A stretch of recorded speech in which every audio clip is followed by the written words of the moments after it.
warahmatullahi wabarakatuh anak-anak bunda. Apa kabar semuanya?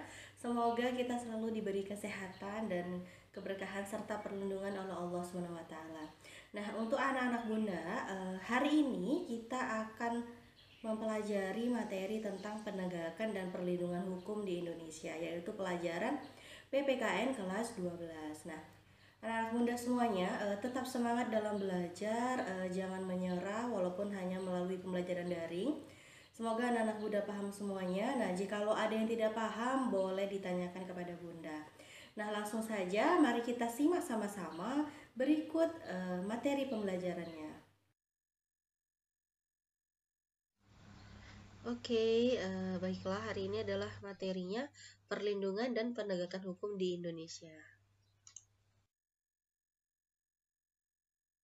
Materi yang akan kita pelajari hari ini yaitu yang pertama ada pengertian hukum, ciri-ciri dan tujuan hukum, hakikat perlindungan hukum dan penegakan hukum, kemudian pentingnya perlindungan dan penegakan hukum.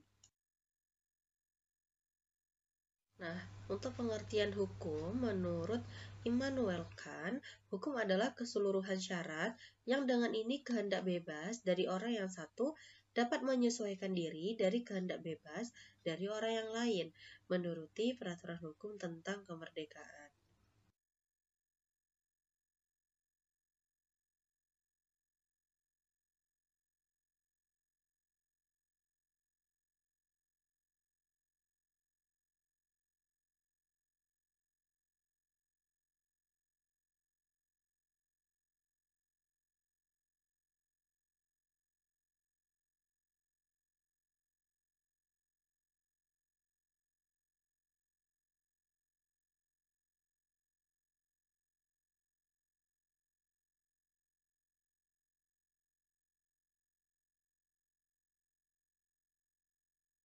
Untuk hakikat perlindungan hukum, nah, menurut Sacipto Raharjo, perlindungan hukum adalah memberikan pengayoman kepada hak asasi manusia yang dirugikan orang lain dan perlindungan tersebut diberikan kepada masyarakat agar mereka dapat menikmati semua hak yang diberikan kepada masyarakat dan agar mereka dapat menikmati semua hak yang diberikan oleh hukum.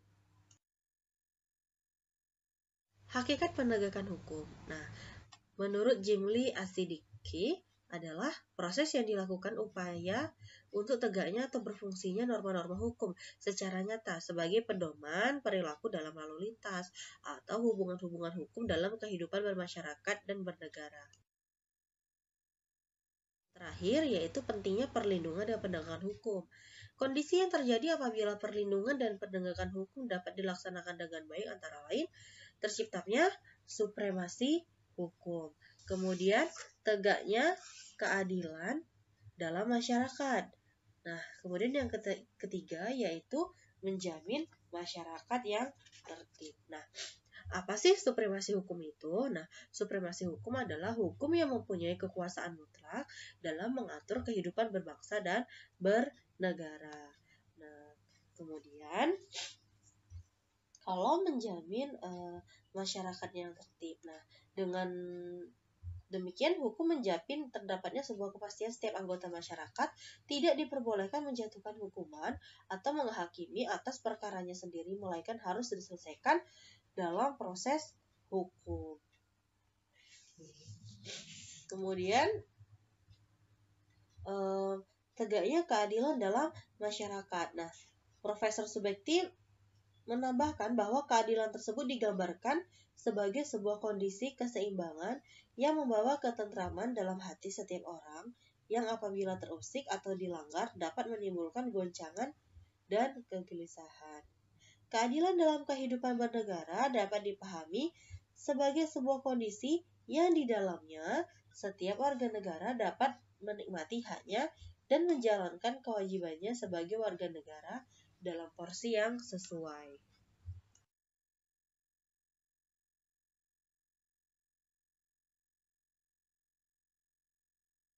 Nah, berikut adalah materi dari bunda. Sekian, bila bunda ada kesalahan, mohon maaf. Semoga anak-anak bunda paham semua. Wabillahi taufiq wal hidayah. Wassalamualaikum warahmatullahi wabarakatuh.